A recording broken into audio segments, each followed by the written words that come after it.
Hey guys, how's it going? It's Al. Fantasy football draft month. We're right in the middle of it. So we got to talk about some draft strategy. If you're doing best ball drafts on DraftKings or Underdog Fantasy, this video is going to talk about my 10 favorite wide receivers, one from each round, rounds 1 through 10. So no matter where you're drafting, you know which guy I like the best based on the ADPs that exist over on Underdog Fantasy that have been updated as of, like an hour ago.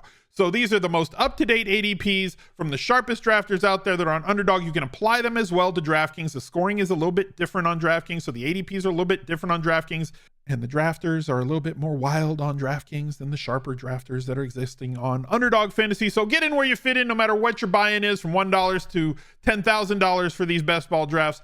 I hope that you enjoy the video, and if you do, drop a like on it, subscribe to the channel, ring the notifications bell, drop a reply, if I could speak English, down below, and let me know which running back or wide receiver you like in those rounds if you disagree with any of mine. And let's go. He's a legend. If you don't have an account over on Underdog Fantasy, use code ALSMIZZLE. That's all one word, ALSMIZZLE, and get a $100 deposit bonus on your first deposit to the site. They have basically the biggest and the best and the most varied types of contests for best ball drafts, and they have the great pick'em that we do every single week for Sunday slates and for the showdown slates and everything else. If you like the fantasy pick'em sheets, go over there, get your $100 deposit bonus and use it on the pick'ems or the best ball drafts, whether it's weekly winners, which is essentially a $15 entry for 17 straight weeks of a 200K GPP, where you're going to draft against 11 other people from a DFS style, or the Best Ball Mania, which has 15 million in prizes with a bazillion dollars to first place if you're the first number one team during the 14-week regular season. Man, I really can't speak English today. Or $2 million to first, or $3 million to first. It's a lot of money. They're just throwing millions around over at DraftKings. Jeremy's just nuts this season. So basically make sure that you get in before all the money goes away. Here are the most up-to-date ADPs that they have as of this morning. Here are all the players 1 through 120 at the wide receiver position. I'm going to tell you my guys that I like rounds 1 through 10. So 1 through 12, 13 through 24, so on and so forth. My rankings over here have been uploaded from Establish the Run. Go check them out at smizzle.tv/ETR if you want a 10% discount for a new subscription to Establish the Run. Great premium content over there, podcasts, videos, articles, projections, everything that you need. Go check out Establish the Run today. In the first round, my preferred wide receiver is Ja'Marr Chase. Shocker that I prefer Ja'Marr Chase. It could have just been easy and just say take the 1.01 and take Justin Jefferson. But I think that Ja'Marr Chase, who is sliding a little bit sometimes, most typically he goes at 2. His ADP is 2.2. But as I said, as we get closer to the season, there's more players that are playing. As there's more players that are playing, specifically on DraftKings, you're going to get wilder drafts. So I've seen Tyreek Hill go 2. We did a draft last week where Tony Pollard went 1 overall. So Ja'Marr Chase, I've seen fall as low as 2, 3, 4, 5. Very easy to draft him at any of those spots. He is my favorite wide receiver in round 1. Massive upside every single week. Spike week for sure, as well as having a tremendous floor of targets and catches and yards and targets on a offense that I think is already very good, but is on a rocket ship ride to the moon this season because of everything else that they have going on. Second year for that offensive line together, third year for this entire team to be together. Joe Burrow taking the preseason off after the little calf thing that he had. I don't think it's anything major at all. They're just resting him. He's going to be totally fine. T. Higgins is still there. Irv Smith, when healthy, is tremendous. Joe Mixon is on the beginning of this decline. Let's hope that the decline slows. This offense is going to be an absolute monster, and I want the alpha in that offense to be on my team in the first round.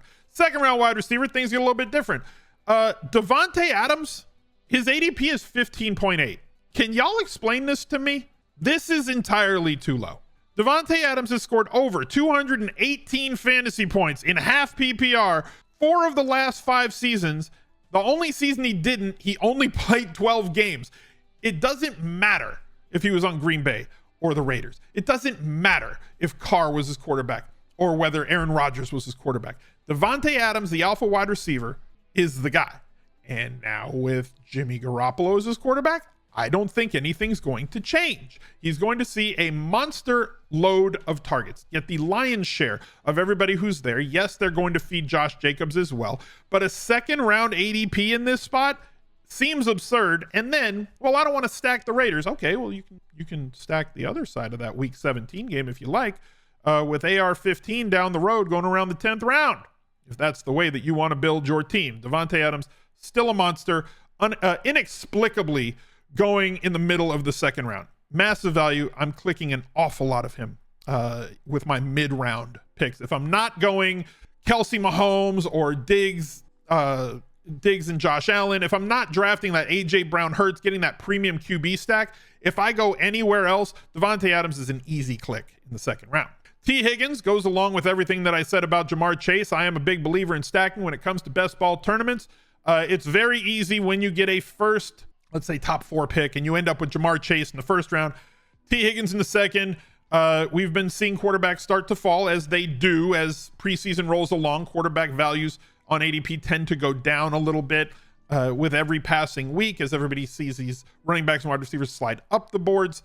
And it's very easy to just nab the Cincinnati Bengals double stack with Burrow and then grab Smith later. So absolutely love T. Higgins here as a standalone, as a Higgins to Burrow stack, or as a Chase to Higgins to Burrow. Higgins ADP currently 25.8. So he sneaks into the third round. My fourth round wide receiver that I like the most is Big Mike. Now, yes, there's injury risk, but it's the NFL. There's injury risk with everybody. Mike Williams has accelerated injury risk, let's say, because he's not really a separator, but he is a big catch and a big playmaker. So like he makes these ridiculously spectacular off his feet in the air catches, which the problem there is gravity. And with that big 6'4" frame, once he gets off the ground and in a horizontal position, his body is going to fall a lot. Instead of catching it in stride or catching it and going down, he catches it and falls to the ground like a sack of potatoes. Hopefully he can stay on his feet a little bit more this year. Separation never going to be a thing with Big Mike, but I am buying into this offense with Kellen Moore as the offensive coordinator. I think that they can do things the way that they did things a couple of years ago in Dallas when they did sustain 3 wide receivers with Amari Cooper, CeeDee Lamb, and what's his name on the other side? Gallup. So like this is a similar situation to that, right? Where I don't think that Quentin Johnson is as talented as the third man in that Dallas Cowboys offense. And we also saw the tight end Schultz go off that season as well in Dallas. I think that Everett's going to do well this year as well. But Keenan Allen, Mike Williams going to get a lot. I think I'm buying into the Herbert explosion, I guess, this season. And Mike Williams going to be a big part of that in round 4. Round 5.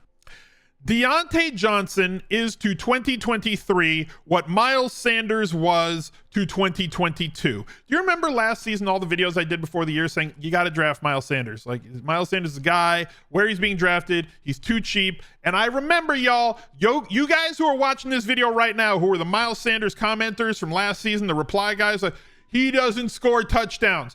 Touchdowns aren't sticky. There's variance involved. Sanders in 2021 was very much on the wrong side of variance. Deontay Johnson in 2022, very much on the wrong side of variance. I think that Kenny Pickett is going to take a step forward. I'm not going to say that Kenny Pickett's going to take a leap, but I do think he's going to take a step forward. And you look at the amount of catches that Deontay Johnson had the first 3 years of his career. He's still only 27 years old. Between, let's say, 80 and 110 catches, those 3 years he had like 5 to 8 touchdowns. And then last year, his targets really didn't fall off. His catches didn't really fall off. He just had no touchdowns. It was a complete anomaly. It's not going to happen. He's going to get back into the end zone this year. I'm buying into the regression candidate for this guy who's clearly still in his prime, one of the best separators in the league. Very easy for him to get open. He's going in the 5th round, 55.8 on ADP. I'll buy the dip here on Deontay. Perfect full PPR candidate if you're playing on DraftKings with bonuses. I'll take Pickett to look better this year than he looked last year. I'll take a greater than a 4-yard average depth of target for Kenny Pickett's throws this year. All good things for Deontay Johnson and Pickens as well. But he runs into Gabe Davis in the 6th round, who I prefer slightly at the 68th overall pick. We were drafting Gabe Davis in the 3rd round last year because I'm going to check my notes here. Josh Allen's still really good. He's a freaking unicorn, and he's still going to throw for 1 million touchdowns. There's going to be You know, the what about guys, aren't you afraid of, right? Aren't you worried about guys? They're here, right? I know they're going to be here. Aren't you worried about the fact that the Bills are facing the toughest cornerback matchup of any team in the league over the course of the 17-week season? I mean, they play the Jets twice, so like sauce counts twice. It is what it is. But he's not going to draw the alpha. Steph Diggs is going to draw the alpha. In terms of their shutdown guy, Gabe Davis last year, when being drafted as a third rounder, last week of preseason, first week of season, forget exactly when it happened, but he hurt his ankle. And he was nowhere near the same. He couldn't get in and out of breaks. He couldn't make cuts. He couldn't get low. He couldn't do anything explosive. And he just had this 1 week where he had the 35 points, and this 1 week in week 19 in the playoffs where he had 26.3 in that ridiculously fun game. I'm expecting more consistency out of Gabe Davis this year because that ankle is no longer an issue. He is at full health right now. Josh Allen, as previously reported, still a unicorn, and that offense is going to roll. So if I'm going to get a 3.5 round discount on Gabe Davis and that Bills offense, who are both essentially the same players that we were drafting 3 rounds earlier last year, why are we not buying Gabe Davis this year when he is now fully healthy, as opposed to last year when he was not? Don't fall into the trap of he got injured last year and now I'm scared. He's not injured now. It's the NFL. It's fantasy football. Everybody has the same risk of injury. Gabe Davis is nuts in the 6th round. 7th round, Michael Pittman Jr. Now, I have not been drafting Michael Pittman in the 4th or the 5th round. In fact, I went on Twitter a couple months ago. I said, if you're drafting Michael Pittman in the first 5 rounds of your draft, you're going to have a bad time. Things have changed. He is now at an ADP of 75 and still dipping. He could be at 80 to 82 by the time the season gets here.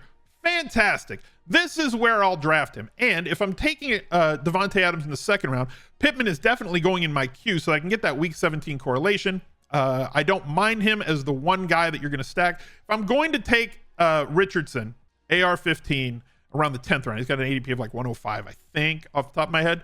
I want one target. I don't think they're going to throw it all that much. I think maybe 25 throws, similar to Justin Fields, similar to Hurts 2 years ago, where they weren't really going to let them throw it all that much. But when you have a quarterback that's going to run a lot of read option and run a lot of pistol and run a lot of things like that, they're single read plays. So Pittman could get a lot of targets based on the style of quarterback that he has and the fact that he's a rookie quarterback.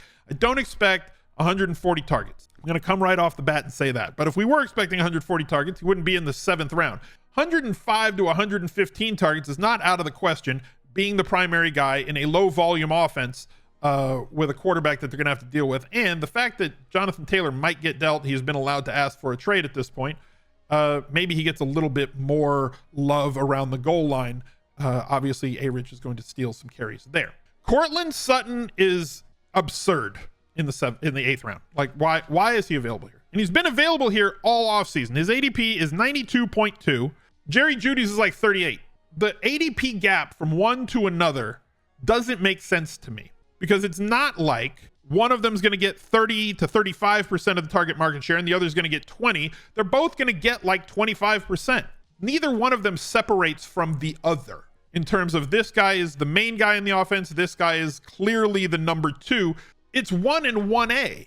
And if you believe that this offense is going to take a step forward going from Hackett to the new coaching staff, if you believe that Russ Wilson's going to have a bounce from where he was last year with that offense to where he had been for the history of his career, which is the 2nd most efficient quarterback in terms of touchdown percentage in the modern era of football, if you think that this offense is going to run better with Mims as the wide receiver 3 and Javonte coming back from injury is going to be fine, then that's a very layered, textured offense that can put up some numbers. Playing in a division where there's going to be shootouts against the Raiders and the Chiefs and the Chargers. So this pick seems like a free spot, and it correlates well with the Chargers who they play in week 17. So if you go with Mike Williams earlier, if you go with Austin Eckler or Keenan Allen and you build a Herbert stack, very easy to bring back with Courtland Sutton later. Or if you draft a couple of Chargers early and get sniped for Herbert, it's very easy to build a back-end Broncos stack with Sutton here in the 8th round and then build through Russ Wilson as a QB2. I don't know where he's going, like 115, I think was his latest ADP. So correlates well with earlier round picks and very easy to nab his quarterback to go along with him. Rashad Bateman at 98.7. Zay Flowers, I think, is good, but I'm not buying into Zay Flowers' ADP being like 14 spots higher than Rashad Bateman. Bateman missing a lot of games last year with injury, seems to be back, has alpha tendencies to him. I expect Lamar Jackson to throw the ball more than he did based on his career, let's say. We were used to the first couple years of Lamar where he was a run-first quarterback and a running quarterback. Then last year, this was a passing offense. They passed more in neutral game script situations than the average team did. They weren't the same Ravens that they were before. And they definitely are not shaping up to be that anymore with Mark Andrews, with Rashad Bateman, drafting Zay Flowers, bringing in Odell Beckham Jr. That is not an offense that is looking to run the football 50 times a game, 40 times a game. They're gonna fling the pig. And when they do it, Rashad Bateman is the best, most talented wide receiver at this point in his career. Odell Beckham Jr. would have been historically the best wide receiver, but at this point, Rashad Bateman, I believe, is a better wide receiver than Odell Beckham Jr. I think that Zay Flowers is going to be just fine for a rookie, but I don't think he's going to lead that wide receiver room in terms of targets. I think Rashad Bateman comes in number 2 on the Ravens in terms of target market share behind Mark Andrews, who should be around 20 to 25%. If Bateman gets 20+% of the targets, I think he's going to outperform that 98.7. And I'm going to give you a caveat with my 10th round wide receiver. They all suck. You're probably not drafting a wide receiver in the 10th round. You're probably drafting a running back or a quarterback. That's basically where the ADPs are guiding you right now. That's basically where standard rostered construction is guiding you right now. But if you were to take one of these guys, and let me show you who they are. Okay, let's scroll down here to pick 108 through 120. Your selections in this round. Oh, look, Rashad Bateman slipped. He was like 10. Where was he before? He was 96. He's now down to here. If you're it's weekly winners there, here, NFL season, wide receiver. We'll come down here to 108. I was wondering why that was off. Come down here, 108 to 120. Tyler Boyd, Romeo Doubs, Jamison Williams, who's missing the first 6 weeks and does not look promising. Nico Collins. I mean, I love the skill set, but like seems to be a mess right now. And Juju Smith-Schuster. So it's the best of a worst case scenario here in the 10th round. Juju is not spectacular, but he's solid.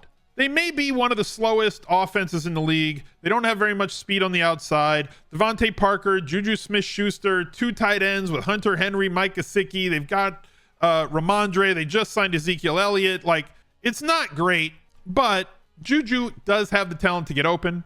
I can see him getting 120 targets in this offense, which in the 10th round at a 115.2 is fine. I love the floor here if you needed him, or if you wanted to pair them, if you had a Bills stack and you wanted to bring it back. It's very easy to build a QB2 stack through Juju Smith-Schuster, Devontae Parker, or Hunter Henry later with Mac Jones in the 18th plus round.